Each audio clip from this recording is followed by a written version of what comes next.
पंचामृता fortified rice हातूंत iron, zinc, folic acid, vitamin A, B सारकेले 9 minerals आसात. तर पुराय पौष्टिक आहारा खातीर पंचामृता फोर्टिफाईड राईस असल्यास पुरो. पुराय पोषणा खातीर पंचामृता फोर्टिफाईड राईस. घराघरांनी पंचामृता.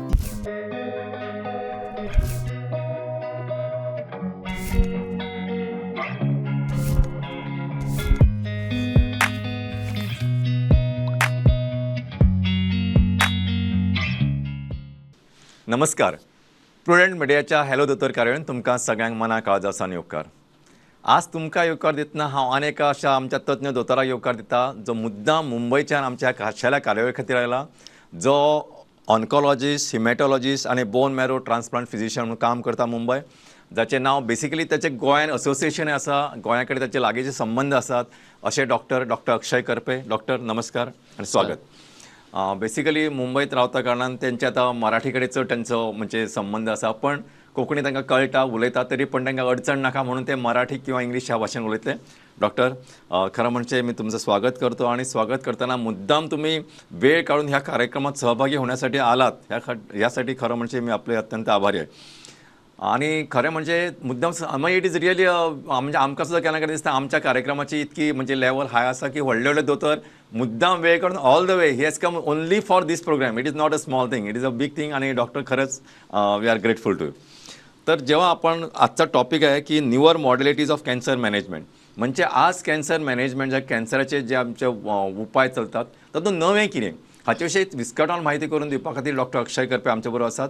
आणि म्हाका दिसता हो विशय आज दिसान दीस जेन्ना कॅन्सरचें प्रमाण वाडत आसा तातूंत गोंयान वाडत आसा, तातूंत breast cancer is one of the top. गोंयाचे म्हणजे आमचे जर नॅशनल स्टॅटिस्टिक्स काडत तातूंत Goa is almost leading, which is very म्हणजे ही अभिमानाची गजाल न्हय तर ही खरें म्हणजे आमकां दुखता. वी आर पेन म्हणजे आमकां हाचें दुख्ख आसा.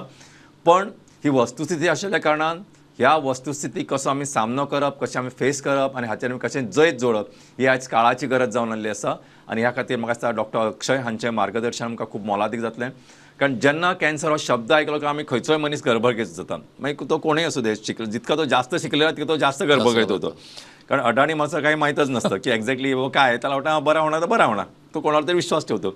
जो शिकलेला असतो तो कोणावर विश्वास ठेवत नाही. आणि त्याच्यात मग त्याचे गुगल त्याचं गुरु आहे, व्हॉट्सॲप युनिव्हर्सिटी आहे, ह्याच्यात मग तो इतका गुंतून जातो की बिचारा त्याच्यातच. आणि खरं म्हणजे it is in to a very sad state.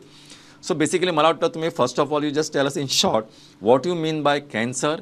आणि इन शॉर्ट जस्ट म्हणजे touching statement since we are starting with that topic. आणि second thing is really cancer figures of the patients are increasing, if so why and how.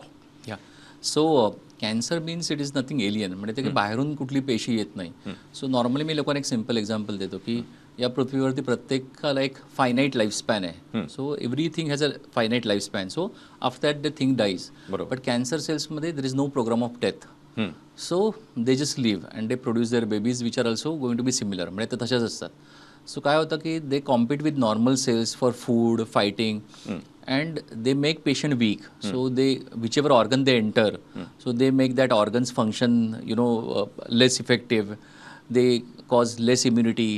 It leads to infection. So all these things cancer cells do. So these are our own cells which have become corrupt. So that is basically what is a cancer. So I always give a simple example ki on this earth, if nobody has died since inception, what would have been the situation? Right now only we are saying ki आपल्याकडे population explosion झालं आणि राहायला जागा नाही आणि urbanization. So definitely cancer is worrisome. म्हणजे जर इंडियाचं स्टॅटिस्टिक्स सांगितलं ना, so almost 50% cancers are lifestyle related. म्हणजे काय की if I make improvement in lifestyle I can prevent this cancers. So though we are speaking about newer modalities, but prevention is the best modality. So 50% of the cancer we can prevent. I'm just interrupting you. हा महत्त्वाचा मुद्दा आहे की doctor म्हणटा की cancer हो lifestyle disorder जावन आसा. म्हणजे जी आमची जीवनशैली जशी आमी जगता, म्हणजे आमचो एक स्ट्रेस घेता किंवा आमी कामाचेर आमचो ताण आसता, तणाव आसता, किंवा बाकीचे आमचे खावपा जेवपा कडेन आमी जशे अलर्ट आसा की ना, ह्या सगळ्याचेर कॅन्सर डिपेंडंट आसा. Cancer is not just inherited किंवा बाबा अचानक तुका आयिल्लें अशें दुयेंस न्हय. आणि हो तांचो न्यूअर कन्सेप्ट आसा आणि हो तांच्यानी प्रूव केल्लो आसा. बरोबर. येस. सो जर आमी आमची जीवनशैली बदलली जाल्यार घडी आमी कॅन्सर जावपाचेच आळाबंद हाडूंक शकता. So we can prevent cancer. आणि हो महत्वाचो मुद्दो आसा जेन्ना आयचे घडयेक आमी कॅन्सरा विशीं उलयतात. स्पेशली हांव परत सांगता की ब्रेस्ट कॅन्सर, कोलोन कॅन्सर हे जे गोंयांत आमचें प्रमाण खूब वाडत आसा, जे अलार्मींग फिगर. आनी हे जर आमी आळाबंद हाडटले, जर कंट्रोलान दवरतले जाल्यार डॉक्टर जे सांगता किंवा ताचेर आमचें लक्ष दिवप, तशा पद्दतीची जीवनशैली आमी आपणावप हे खूब म्हत्वाचें आसा. डॉक्टर, दुसरा माझा महत्त्वाचा प्रश्न होता की what are your views about increasing figures आणि what are the cure rates ह्याच्याविषयी थोडंसं तुम्ही आम्हाला माहिती द्या. So cure rates, cancer rates are increasing. म्हणजे देर वॉज अ एरा एक 10 years बॅक, म्हणजे 10 वर्षापूर्वी एक 38 out of every 1 lakh population was the cancer incidence rate. Now it has reach up to 100 to 120 patients per 1 lakh population. म्हणजे दर 1 लाख माणसांच्या मागे 100 ते 150 लोकांना कॅन्सर होऊ शकतो. आणि as per WHO prediction by 2035 every 5th individual will be affected by cancer. So cancer, there are 2 things. First of all, it is disease of longevity. म्हणजे जेवढे तुम्ही जास्त वर्ष जगता तेवढं तुम्ही कॅन्सर होण्याचे चान्सेस जास्त असतात. अच्छा. सो बेसिकली इकडे आयुष्यात जे बदल घडतात. आणि सेकंड, जसं म्हटलं मग अशी ते लाईफस्टाईल रिलेटेड. फक्त एकच आहे की now there are lot of changes what we have done. It can be diet related, it can be our lifestyle related, आणि भरपूर अशा गोष्टी आहेत. सो आता आम्ही कॅन्सर अलार्मिंग असं आहे की जे कॅन्सर आम्ही एक 40, 50, 55 नंतर बघायचो, ते आता मी 20-30च्या मध्ये बघायला लागलो आहे. So which is a very productive population. आणि त्या एजमध्ये कॅन्सर झाल्यानंतर काय प्रॉब्लेम होतात हे टोटली डिफरंट आहेत as compared to the older population. Second thing is it की क्युअर रेट्स डेफिनेटली वाढलेले आहेत. आणि त्याची 2 कारणं आहेत. एक तर लोकांमध्ये थोडंफार अवेअरनेस आहे. So now people go for screening. Definitely अजूनपर्यंत आपल्या इंडियामध्ये एवढे इफेक्टिव्ह स्क्रीनिंग प्रोग्राम्स नाही आहेत किंवा होत नाहीत. आणि सेकंड गोष्ट आहे की आता ट्रीटमेंट मोडॅलिटी ज्या वेस्टर्न वर्ल्डमध्ये ते इंडियामध्ये अवेलेबल आहेत, त्याचा ॲक्सेस आहे. म्हणजे I will give a simple example की स्टेज 4 लंग कॅन्सर, मी जेव्हा स्टुडंट होतो वे बॅक इन 2007 to 10, त्यावेळी त्याचं सर्वायवल फक्त 3 ते 6 महिने होतं. आणि आज 8 ते 10 वर्ष सिम्पल ओरल टॅब्लेट्सवरती असतं. So it is so much of a difference. Definitely newer म्हणजे मोडॅलिटीज आहेत, सगळ्या गोष्टी आहेत. And slowly it is becoming accessible to the general population. Doctor, एक महत्त्वाची गोष्ट अशी आहे की what you are really mention just now की हे याचं अर्ली डायग्नोसिस होतं, may be because of the awareness किंवा लोक आता स्क्रीनिंगमध्ये भाग घेतात. तुम्ही ऑल इंडिया पिक्चर सांगितलं, त्याच्यात तितकं जरी प्रोग्रेसिव्ह नसतं तरी पण Goa government is taken a very good initiative. आमच्याकडे स्क्रीनिंगसाठी स्पेशल व्हेकल्स आहेत. Those vehicles go up to the villages आणि प्रत्येक हेल्थ सेंटरकडे त्यांचं अप्रोच आहे. आणि त्यामुळे बरेचसे लोक दे आर अर्ली डायग्नोसिसमध्ये येतात. त्यामुळे अर्ली डायग्नोसिस झाल्या कारणाने त्यांचं अर्ली ट्रीटमेंट होतं आणि दे कॅन रिकवर. सो हा जो इनिशिएटिव्ह आहे, तसं DDSY सारखी स्कीम आहे, प्रधानमंत्री आरोग्य योजना आहे, ह्या सगळ्यांकडे जे अफिलिएशन आहे त्यामुळे बऱ्याच लोकांपर्यंत. आधी कसं होतं की प्रत्येकाला वन्स यू गेट कॅन्सर, एक तर कॅन्सर झाला ह्याचं दुःख, दुसरं म्हणजे ती ट्रीटमेंट आपल्याला अफोर्डिंग होणार नाही. आणि जर अफोर्ड झालं, समजा आपण एक 5 लाख खर्च केला, तर आउटकम काय होणार, तो मरूनच जाणार. असा जो अप्रोच होता तो आज टोटली बदललेला आहे. आणि व्हॉट यू राईटली सेड की आज line of management is may be with lot of simple tablets. You don't you to go to hospital again and again or take those injection again and again. हे सगळे करून असताना आज बऱ्याच तऱ्हेची modalities, newer modalities are available. I am saying not in all the cases but at least in lot of cases. त्यामुळे don't be scared. एकदा जर तुम्हाला झालं, बाय चान्स दुर्दैवाने झालं किंवा डायग्नोसिस झालं, तर don't give up. You can face this crisis and for that a good support from the family, friends, community and all the medical fraternity also is important. कारण कधी कधी काय होतं की डॉक्टर पण अरे बाबरे असं झालं, असं न करता okay no don't worry, things are under control. हा जो अप्रोच आहे that is going to be really, म्हणजे it opens the newer horizons I should say. Doctor, when we talk about the current line of management, what is new? Because people are asking, what is new? Because they have seen their relatives, somebody, त्यांना म्हणजे even I'm not hesitant to say की कधी कधी लोकांना वाटतं की ते उपाय जितके मारक आहेत की त्यापेक्षा उपाय न घेता असं let him die peacefully rather than taking those chemotherapy medicines आणि मग त्याचे साईड इफेक्ट्स, हे जे सगळं लोक म्हणजे त्यांनी बघितलेलं असतं किंवा ऐकलेलं तरी असतं. त्यामुळे एक मनात एक भय असतो, एक फिअर असतो, एक त्यांच्या मनात एक न्यूनगंड असतो की नको ते आणि नको त्याच्या असं जाऊ दे. पण today as doctor has rightly said, there is a paradigm shift. म्हणजे इकडे ह्या टोकापासून त्या टोकापर्यंत एक total from north and south hemisphere इतका बदल काही गोष्टीत घडलेला आहे. And people can take advantage of this situation. So what are those factors and what is new in this? तर 3 गोष्टींमध्ये मी डिवाइड करेन. एकदा सर्जरी, रेडिएशन त्याच्यावर पण जास्त फोकस नाही, कारण आपण मेनली केमोथेरपी, कारण लोक त्याला जास्त घाबरतात. जसं तुम्ही म्हणालात ना की की तुमचा उपचार जास्त त्रासदायक आहे. सो सर्जरीमध्ये जर तुम्ही बघितलं तर आज रोबोटिक सर्जरीज आहेत, म्हणजे robots can operate, minimal invasive, म्हणजे नॉर्मल ज्या सर्जरीला 10 ते 12 दिवस रिकव्हरी लागतात, आज 3-4 दिवसात पेशंट घरी जाऊ शकतो. और देर इज लॅप्रोस्कोपिक सर्जरीज आहेत किंवा हायपॅक म्हणून सर्जरी, जिकडे सर्जरीमध्येच पोटामध्ये केमोथेरपी चालली जाते की जी जास्त इफेक्टिव्ह आहे. So all this surgeries they have become a stand of care in India. Second आहे रेडिएशनमध्ये, जसं लोकांना पहिल्यांदा फक्त एक स्टँडर्ड कोबाल्ट म्हणून होतं, पण आता कसे वेगवेगळ्या नवीन मशीन्स आल्या आहेत, त्यांचे साईड इफेक्ट्स कमी आहेत. Even we should be proud की very few countries across the world has a proton that is also available in India. तर ह्या सगळ्या ज्या थेरपीज आहेत ह्या इफेक्टिव्हनेस वाढवतात आणि साईड इफेक्ट्स कमी करतात. So that is something which is new, which is happening in the surgery and radiation. Very good. I am mainly focusing on chemotherapy, कारण केमोथेरपी म्हटलं की अर्धे पेशंट पडून जातात. आता मी ऑलमोस्ट गेले 18 वर्ष या फील्डमध्ये, तर पहिलं केमोथेरपी म्हटलं पहिला पेशंट प्रश्न विचारतो माझे केस जातील का, म्हणजे इट इज डेफिनेटली की स्पेशली आपल्या बायका ज्या असतात त्यांना हा सगळ्यात जास्त कॉमन प्रश्न असतो.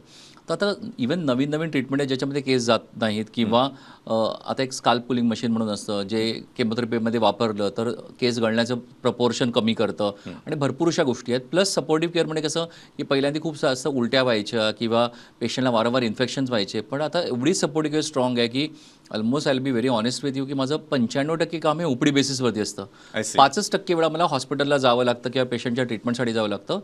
पण द न्यूअर सपोर्टिव्ह केअर जे आहेत ते एवढ्या सुंदर आहेत की म्हणजे पेशंटला कॅन्सरची ट्रीटमेंट झाली असं वाटतच नाही अर्ध्या वेळेला. म्हणजे ते त्यांच्या ऑफिसेसनं जातात, सगळ्या काही गोष्टी करू शकतात. आणि बियॉन्ड हे आता कसं आहे की पहिल्यांदा जसं एक one size doesn't fit all असं आहे ना, की पहिल्यांदा सगळे कॅन्सर एकच असं म्हणायचो. आता मी एक सिम्पल लंग कॅन्सर म्हटलं तर त्याच्यात 25 वेगळे प्रकार आहेत. बरोबर.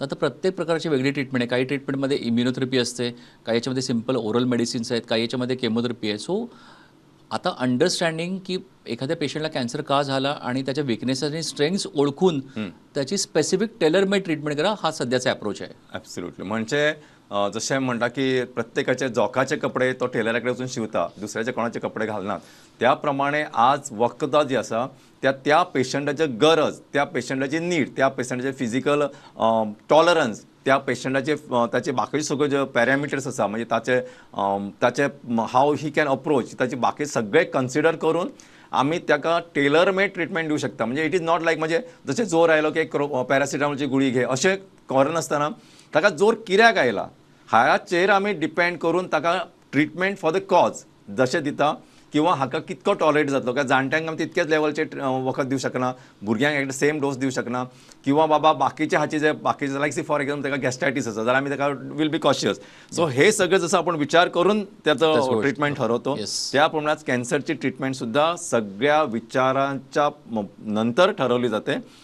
It has given more tolerance, effectiveness, आणि जसं तुम्ही सांगितलं की it is more of a target base. म्हणजे कशें आसा, समजा एका गांवांत चोर आयला जाल्यार त्या आख्ख्या गांवाचेरच बॉम्ब घालनासतना तो ज्या घरान लिपला किंवा ज्या जाग्यार लिपला त्याच जाग्यार आमी टार्गेट करू शकता. इतकी स्पेसिफीक ट्रीटमेंट आज अवेलेबल आसा, आनी इट्स अ बिग अचिवमेंट. आणि आज सुदैवान ह्यो सगळ्यो फॅसिलिटी चडश्यो सगळ्यो जरी गोंयांत नासल्यो तरी पण आज इंडियन अवेलेबल आसा. गोंया सरकारचे आसा, आमचे कडेन टायअप आसा इतके वेगळ्या बऱ्या बऱ्या हॉस्पिटलांनी, आणि हे सगळें आज ह्या लोकांक उपलब्ध आसा. तेन्ना परत हे सांगपाचें की म्हणजे गर्भगळीत जावं नाका. अनफॉर्च्युनेटली समजा बाय चान्स जर जालें जाल्यार don't give up, be strong, आणि whatever modalities are available today you can access. आणि government has given so much facilities. In fact आता सुद्धा परवा हेल्थ मिनिस्टर सांगितलं की almost all facility be given free of cost, at least in Goa whatever is available.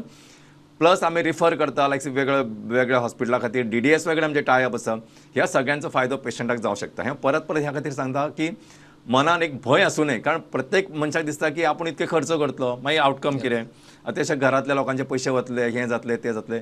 Doctor आनीक मुद्दो खूब म्हत्वाचो मांडलो की ताणें किमोथेरपी जो प्रकार आसा तातूंत खुबश्या लोकांक स्पेशली बायलांक दिसता की आपले केंस वतले. पण आज जे नवीन मेडिसीन उपलब्ध आसा तातूंत केंस वचपाचें प्रमाण कमी जाता, किंवा ते केंस बेगीन येता. समज आयले जाल्यार बाबा अशें न्हय की केंस गेले म्हणटा आयुश्यभर केंसा शिवाय रावचें पडटलें अशें जायना. तेन्ना एक थोड्या वेळ खातीर ही जे कळ सोंसची पडटा ती सोंसप, आणि ताका एक पॉझिटिव्ह हातून एटिट्यूडान जर आमी फेस केले जाल्यार दे विल रिकवर फास्टर. आणि these also I have seen with lot of patient those who have really decided की ना I have seen some teachers they are more focus on the नाही मुलांची एक्झाम आहे आणि they recover faster. आणि in fact म्हणजे I am surprise की एका पेशंटला तर थोडासा लंब सुद्धा नाहीसा झाला, म्हणजे ऑपरेट कशाला करायचं अशी पोझिशन. सो हाऊ म्हणजे life with purpose is the purpose of life. जर तुम्हाला एक काही मिशन असेल, कारण या मिशनकडे जेव्हा तुम्ही डेडिकेटेड असता तेव्हा ऑल दिस थिंग्स आर न्यू किंवा they are not so this thing. Doctor मला सांगा की आपण हे तुम्ही you mention about immunotherapy. in nowadays we are listening lot of we are hearing lot of about this what is this immunotherapy. Okay. So जसं आता traditionally म्हटलं की केमोथेरपी म्हणजे काय की ॲक्च्युली आपण औषधं वापरतो आणि कॅन्सरला मारतो आणि ही औषधं जातात. कॅन्सर जो ग्रोथ होत असतो, पण एक सिम्पल एक्झाम्पल देतो की केमोथेरपीमध्ये केस का जातात, कारण these medicines are on the principle की बॉडीमध्ये जे काही ग्रोथ होते त्याला मारा. अच्छा. So cancer is constantly growing म्हणून ते त्याला जाऊन मारतं. पण आपल्या बॉडीमध्ये काय ग्रोथ होते, तर हेअर ग्रोथ होतात, नेल ग्रोथ असते, स्किनची ग्रोथ होत असते, आपले टेस्टबर्ड्स ग्रोथ होतात, म्हणून हे सगळ्या गोष्टी अफेक्ट होतात. म्हणून हेअर लॉस होतो, म्हणून स्किन थोडी डार्क होते किंवा नेल्समध्ये चेंजेस दिसतात. सो आता नवीन मेडिसिन्स आहेत तर त्यांच्या हे लक्षात आलं की कॅन्सर आपल्या शरीराच्या इम्युनिटीला वापरूनच स्वतःला वाचवायला लागतो. हो. जर म्हणजे ज्या लोकांना जनरल नॉलेजमध्ये इंटरेस्ट असेल, 2018चं नोबेल प्राईज या गोष्टीसाठी इम्युनोथेरपीसाठी there is one Japanese doctor and one American doctor. तर ह्यांनी हा शोध लावला होता की कॅन्सरच्या पेशी या आपल्या प्रतिकारशक्तीच्या पेशींना असं पटवून देतात की आम्ही तुमचाच भाग आहोत, आणि प्रतिकारशक्तीच्या पेशी त्यांना मारण्याचं सोडून त्यांना प्रोटेक्ट करायला लागतात. I see. सो ही जी नवीन औषध आहेत इम्युनोथेरपी म्हणतो आम्ही त्याला, की ह्याला इम्युन चेकपॉईंट इनिबिटर्स म्हणतो आमच्या भाषेमध्ये, ती आपल्या इम्युन सिस्टीमच्या ची मेमरी रिटर्न आणतात की बाई बाबा त्यांना तुम्हाला मारायचं आहे. हां. आणि ज्यावेळी आता नॉर्मली कसं असतं की मी एखादं औषध दिलं, समजा एक सिम्पल एक्झाम्पल आहे की मला ताप आला, मी आज क्रोसिन खाल्ली, बरोबर आहे, उद्या परत आपल्याला परत घ्यावी लागणार. तर तसं नाही आहे. ही जी औषधं आहेत ती आपल्या इम्युन सिस्टीमला शिकवतात की कसं मारायचं आहे. सो त्यामुळे काय होतं की ह्यांचा इफेक्ट हा लॉंग टर्म असतो. हां, म्हणजे आज त्याचा म्हणजे जसं इफेक्ट आता भरपूर ह्याच्यामध्ये, म्हणजे जसं लंग कॅन्सरमध्ये जास्त आहे किंवा किडनीचे कॅन्सर्स आहेत, एक मेलाना म्हणून स्किन कॅन्सर आहे, काही ब्लड कॅन्सर्समध्ये आहेत, पण बाकीच्या पण कॅन्सर्समध्ये याचा आता उपयोग दिसायला लागला आहे लोकांना. तर हे वापरून तुम्ही केमोथेरपीचे सगळे साईड इफेक्ट काढून फक्त स्वतःची प्रतिकारशक्ती वापरून हे करू शकता. सो इम्युनोथेरपी हा वन पार्ट आहे, पण त्याचे मग फर्दर सेल्युलर थेरपी किंवा टार्गेटेड थेरपी, कार्टी सेल म्हणून असे पुढे पुढे टाईप्स येत चालले आहेत त्याचे. So this has open a newer dimension. Yes. In short, जसं तुम्ही म्हणा की त्या सेल्सना आपण सांगतो बाबा हे तुझे शत्रू आहेत, ते तुमच्या घरात राहतात, तुझे मित्र बनवून राहतात, पण ते तुझे मित्र नाहीत, ते दगाबाज आहेत. So you have to identify. तेव्हा वेळेस सावध व्हा. जसं म्हणतो ना, अरे तो तुझ्याबरोबर फिरतो, तुझ्याबरोबर दारू पितो, खेळतो, हे तो, पण तो तुझा मित्र नाही, हीच म्हणजे तो तुझा हा एनिमी आहे. आणि त्याला वेळीच ओळखून तू त्याप्रमाणे तुझं स्ट्रॅटेजी फॉलो करायची, so that you can overcome him. तो मित्र बनून तुला तुझं सगळं जे खाणार आहे ते त्याला द्यायचं नाही. आणि हे ट्रेनिंग आपण सेल्युलर लेवलला देतो, म्हणून ते सेल्युलर थेरपी आणि इट इज समथिंग डिफरंट. मला सांगा डॉक्टर, बरं immunotherapy, what you mean bye cellular therapy? So cellular, आता इम्युनोथेरपीमध्ये काय करतो आपण, औषधांचा वापर करतो. म्हणजे आता हे काय असतं की ही औषधं ऑन शेल्फ असतात. ऑन शेल्फमध्ये तुम्ही केमिस्टमध्ये जाऊन घेऊ शकता. So these are known as on shelf medicine, म्हणजे ती अवेलेबल आहेत आणि ते सगळ्यांसाठी सेम आहेत. पण आता त्याच्यामध्ये असा प्रॉब्लेम लोकांना आढळून आला की ती सगळ्याच लोकांमध्ये काम करत नाही आहे. म्हणजे समजा मी एक काही त्याच्यावरती बायोमार्कर म्हणतो, म्हणजे त्याच्यावरती कॅन्सरवरती काही सिग्नेचर असेल युनिक, तर ती कामं करतात. पण कधी कधी आढळून आलं ते सिग्नेचर असूनही त्यांनी काम केलं नाही. तर मग आता काय, तर cellular therapy is something next level. आता ह्याच्यामध्ये आपण कसं म्हणतो की जसं आपल्याकडे एक आय थिंक एक प्रोवर्ब आहे की if you give somebody a fish, you just feed him for a day, and if you teach him how to catch a fish, you will feed him for a lifetime. बरोबर. तर same इकडे असतं की आपण काय करतो की पेशंटच्या प्रतिकारशक्तीच्या पेशींना बाहेर घेतो, पेशंटच्या कॅन्सरचे काही पार्ट्स बाहेर घेतो, आणि आता जसं व्हायरस वेक्टर इंट्रोड्यूस करून ह्या पेशींना शिकवलं जातं की ह्या कॅन्सरला कसं मारायचं. हे सगळं बॉडीच्या बाहेर लॅबमध्ये घडतं. आणि जर लक्षात आलं की ह्या सेल्स आता या कॅन्सर सेल्सना मारू शकत आहेत, मग त्यांची पॉप्युलेशन ग्रोथ केली जाते, एक जवळपास 150-200 मिलियन सेल्स, आणि या सेल्स परत पेशंटमध्ये इंजेक्ट केल्या जातात. आता या पेशंटच्या स्वतःच्याच सेल्स आहेत ना, दिस इज नॉट मेडिसिन.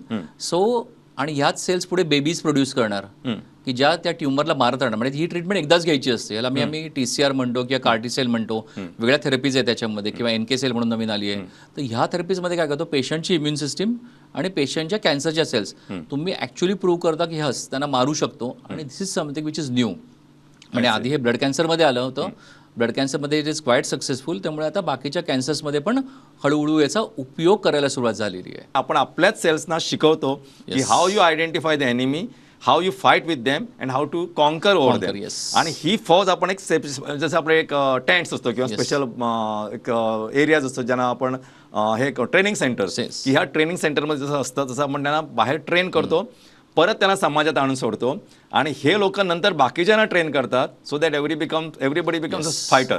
सो इथे म्हणजे ते मला वाटतं ते बांगलादेशच्या युद्धात ते दुर्गा वाहिनी म्हणून त्यांनी एक ट्रेन केलं तिकडच्या लोकांना आणि ते लोक इतके डेंजरस बनले की एक वेळ सोल्जर्स परवडले पण ते दुर्गा वाहिनीचे लोक नको आणि ह्या भीतीनेच खरं म्हणजे त्यावेळेस ते त्यांचं सरेंडर झालं is a story if I am not wrong.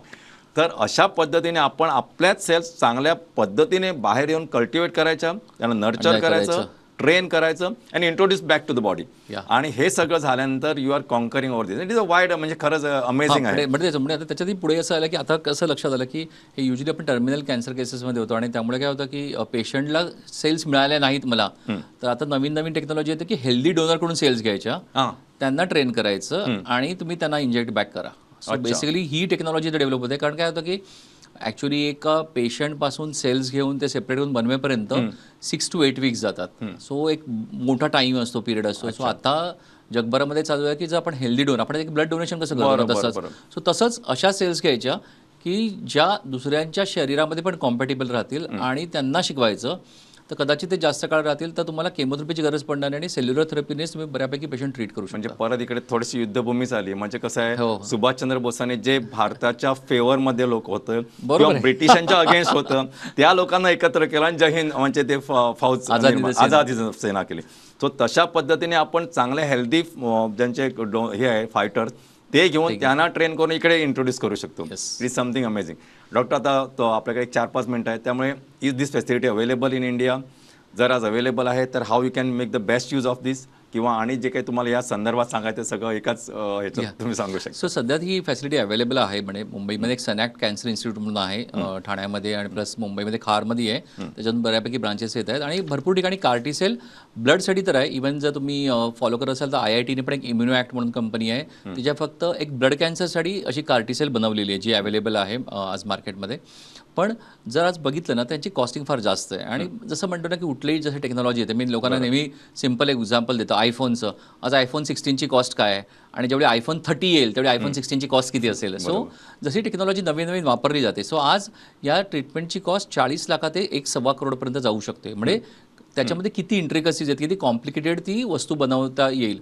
पण सध्या त्याचा जो यूज आहे हा ऑलमोस्ट स्टेज 4 कॅन्सरमध्ये आहे. म्हणजे स्टेज 4 कॅन्सर जिकडे सगळे औषधं हरलेली आहेत तिकडे तुम्ही काहीच करू शकत नाही तिकडे ही होप आहे सध्या.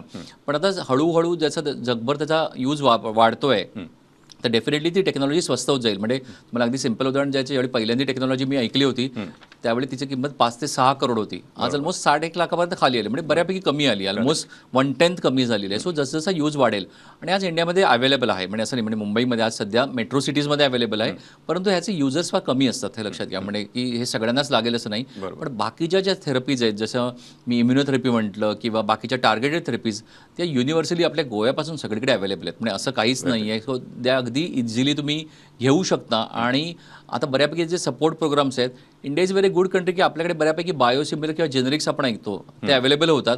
सो त्यामुळे आपल्याकडे ही ट्रीटमेंट कॉस्ट ही कायमच एक चांगली राहते. डेफिनेटली हळूहळू या गोष्टी ॲक्सेसिबल होत आहेत आणि एका कॉमन पॉप्युलेशनमध्ये मिळू शकतात. बरोबर. म्हणजे आजकाल म्हणजे असं इन शॉर्ट आपण एक समअप करताना म्हणू शकू की समजा बाय चान्स ॲट ऑल जर अशी समजा सिच्युएशन आली की कॅन्सर झाला तर नाव दिस इज ह्या सगळ्या मॉडॅलिटीज ऑफ मॅनेजमेंट ट्रीटमेंट जे काय अवेलेबल आहे त्या माध्यमातून आपण लिव्हिंग विथ कॅन्सर म्हणजे जसं आपण आपल्याला एक प्रेशरचं म्हणजे हायपर टेन्शन असतं किंवा डायबिटीस असतं त्याच पद्धतीने कॅन्सर असलेला माणूस सुद्धा जगू शकतो. He can live happily creatively productive हे सगळं नेचर ठेवून तो आपल्या समाजासाठी त्याचं जे काही योगदान असतं तो देऊ शकतो. सो अगेन टू रिपीट की आज गर्भगळीत जाऊ नका भिवू नका पण इम्पॉर्टंट क्वेश्चन हो असा आणि मुद्दो हो असा की कार्यक्रमाची म्हाका मोखच ही आशिल्ली की तुमकां हें सांगचें की this is preventable if you follow a healthy lifestyle. So this now just आम्ही सांगपाक जाय म्हणून सांगनात केन्ना केन्ना कितें लोक अशें सांगपाक जाय म्हणून सांगता की पण डॉक्टरान परत सांगला जर तुम्ही हेल्दी लायफस्टायल फॉलो केली जाल्यार 90% of the time unless you are really may be some unfortunate events are happening you can conquer over this can be prevented this can be protected आणि ह्या सगळ्या माध्यमांतल्यान एक बरी सगळ्यांक निरोगी जीवन मिळू शकता. डॉक्टर टेक होम मेसेज म्हणून तुम्हाला काय सांगायचं तुम्ही सांगू शकता आणि विल सांगा. तर सगळ्या first of all thank you very much या प्रोग्राममध्ये मला बोलवल्याबद्दल. आणि सगळ्यात महत्त्वाचं मी जसं बघायची पहिल्यांदा सांगितलं की cancer is a preventable disease. जर तुम्ही 50% जे कॅन्सर्स आहेत म्हणजे काय what is a preventable do regular exercise avoid obesity avoid preserved foods, have good fruits and vegetables in your diet, no bad habits like smoking and alcohol, good sleep, de-stressing, yoga, meditation, some sort of exercises.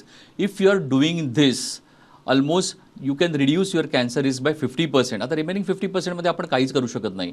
पण लक्षात घ्या की जसं आपल्या doctor राव यांनी सांगितलं की घाबरून जाण्याची काही गरज नाही. या ज्या नवीन मोडॅलिटीज ऑफ ट्रीटमेंट आहेत त्यांनी आपण कॅन्सरचे क्युअर रेट्स खूप जास्त आहेत. फक्त योग्य वेळी योग्य तज्ज्ञांचा तुम्ही सल्ला घेतला पाहिजे आणि इलाज घेतला पाहिजे. व्हॉट्सॲप युनिव्हर्सिटी किंवा गुगल बाबा यांच्या नादी लागू नका आणि वेळेच उपचार करून घ्या. बरोबर डॉक्टर, खूप महत्त्वाचं आहे आणि ह्यापेक्षा खूपच महत्त्वाचं आहे you have come all the way from Mumbai just to take part in this program and really we are really honoured.